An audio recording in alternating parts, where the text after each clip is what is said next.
some could be news stories and some could be other kinds of stories. But I won't go there.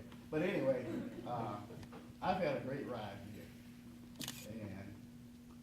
And there's never been a day that I said I didn't want to come to work, because I came to work for the city, and I came to play. We had all these toys, all these bells and whistles to do with it, and we had people to let us do whatever we want to do. Is that right, JR? That's right. We had a great time. So, what did they say? Let me think. Let me start with Ed first. Now, Ed talks about fishing. Yes, he's into fishing, and Larry Bell. When Ed came here, Ed had a boat. So Saturday mornings, we go out there, Tomalette's, fishing. And did you know Ed knows theory. He reads a lot. He researches everything. And he can tell you why the sky is blue. You know, he's got all this great theory. He's got all this theory about fishing. When is the right time to go fishing, because, you know, the atmosphere and all this stuff. Like he was a meteorologist. He'll tell you, ever since we started fishing, Larry's caught fish, I've caught fish, till today, I have not seen a fish. but in theory, man, you ought to see the trophies on his wall. JR, JR, he could be a comedian. And every couple weeks, every 2 weeks, JR had to stand in an appointment to get his hair cut. And somebody said, JR, why did you go get your hair cut during business hours? And JR's answer was, it grows on business hours.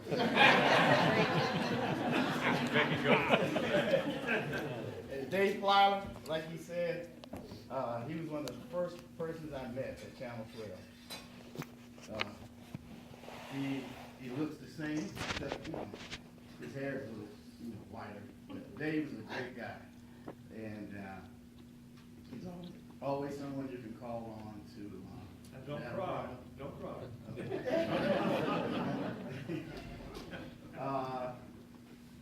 In the back, Al Beatty. Al, that's my traveling buddy. Also, Al used to be my boss when I came to work for the city. And for those people who from home, that's Miss Beatty's nephew, who was my high school, not high school, but my grade school teacher. But Al and I, we went to Amsterdam together and Brussels together. But we didn't tell everybody until after 6 weeks after we got back. for special reasons. Don't tell the Amsterdam. Oh my goodness, Tim Grant just walked in. You know, you look at Tim's head now. Tim had hair like this. He played basketball at Winston-Salem State for Coach Gaines. And then after he graduated, he became one of Coach's hand holders.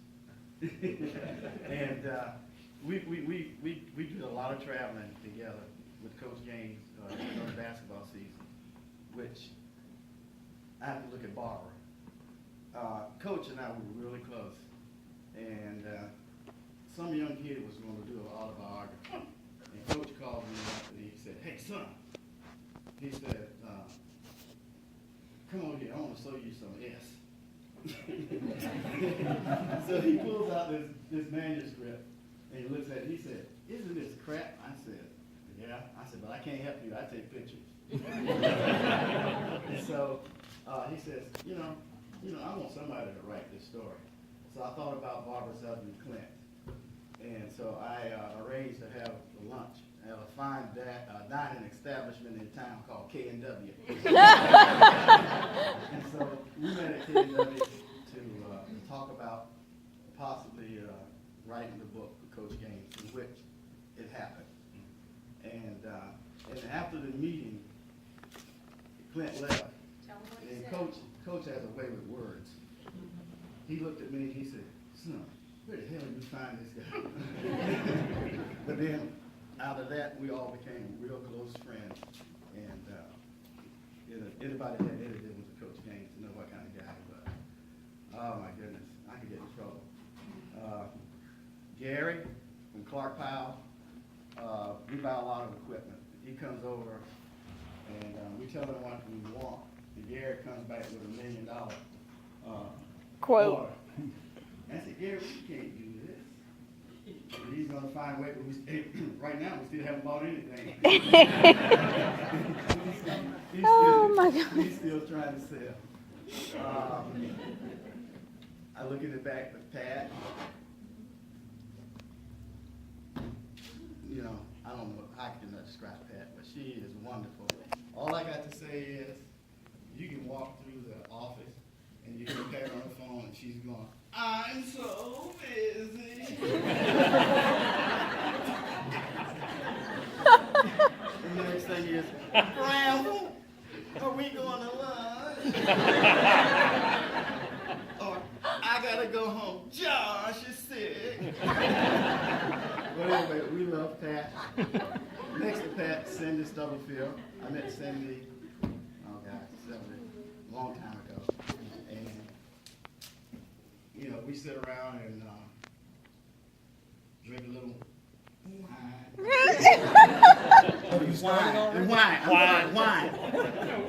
But, you know, all these faces, everybody, it's just a real good friend. Wanda sitting over there hiding. Now, if you want to see it, that's a first-class lady. Was she married to a second-class?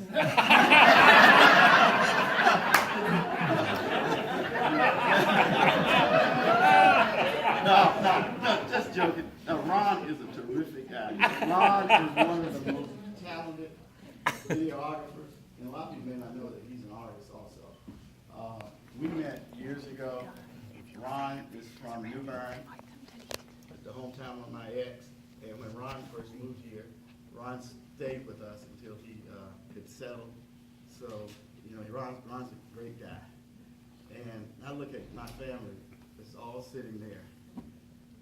God, has anybody left in Warsaw? But, you know, they've seen me, you know, through, I guess, I don't know, hard times, good times, bad times, but we all survived. And I'm just so happy that I have an opportunity to stand here and look at all these smiling faces and all these people that work with me. And I'm leaving the best for last. And he thought he was going to get away with it. There's going to be two more, one more. Jerry McBride. Basically, I just need to do is call his name because there's some things that we did, the places that we've gone, and we've had like a terrific time. And we got a chance to see this country on somebody else's ticket. You know, we covered the presidential inauguration. Matter of fact, we went there with Rick Amy, and the rest of the stations didn't even know we had even gone. But we were very, well, I got to tell just one story. When we were working with Rick Amy, and Rick was kind of tight with money, and Rick was in charge of the money. So we said, hey, Rick, we need some money. And we were all supposed to be going to the inaugural ball. Jerry and I, we never got our tuxedos or anything like that. So we told Rick, we said, well, you got to give us some money. He gives us $20. And, I looked at the door, and we saw his room door crack open. I said, okay, Jerry, we're going to get back. We raided the refrigerator in the hotel room. And you know, anything that's in the refrigerator in the hotel room, it costs more than $1. I mean, we raided that. We took everything in there, including the crackers. And so after it was all over, we came back. And that was a bill that was left over because it was sort of prepaid. Rick comes in the room where Jerry's sitting in the edit room, sitting right, he goes, we got a problem here. Like, what's the problem? He throws out this hotel bill for incidentals. $100 Now, I didn't end up with any money, but we did a lot of things, and Jerry's been a great friend. Larry Chance in the back there. Larry's been a really good friend. Larry was working at Reynolds, and we got to know each other, and just like other companies when they downsize, and we just happen to need a freelancer to do some work. And I called Larry, heck, this must have been almost, 25 years ago on this? But anyway, but we're still together. Oh, there's one person I have got to mention. You short, stand up, Dan. Dan Rossi. We met at WITN TV back in 1973. And Dan is the director. And I hear this guy with this accent. You can hardly understand it. You know, he's from Ohio, I guess, something like that. Is that close? Close enough. Okay. You had some names for me, I remember that. Yeah, but anyway, and the first time I met him, he was standing out in the hallway, tearing news scripts, lining up the show and all this stuff. And that was a start. We started together at Channel 7. The next thing I know, he was up here, working at Channel 12 as a director. He left and started doing a lot of things, and then he went to work for, let me see, Dan is a master of all kinds of things, you know. He gets tired of his business, and he'll call and talk. He said, man, I'm thinking about raising birds. Man, you don't know anything about birds or chickens. Then he's gonna work on cars.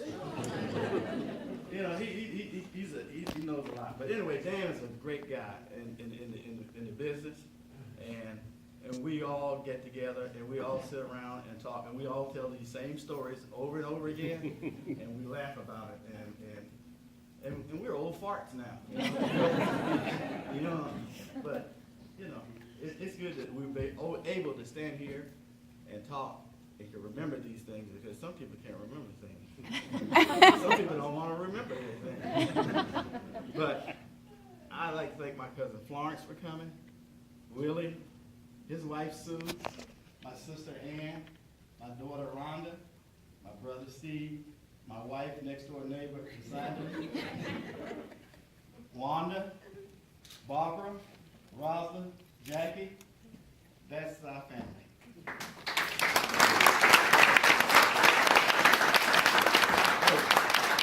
Thanks for coming out, and it's time to eat some barbecue. You get your hat. You got a hat. That's your hat.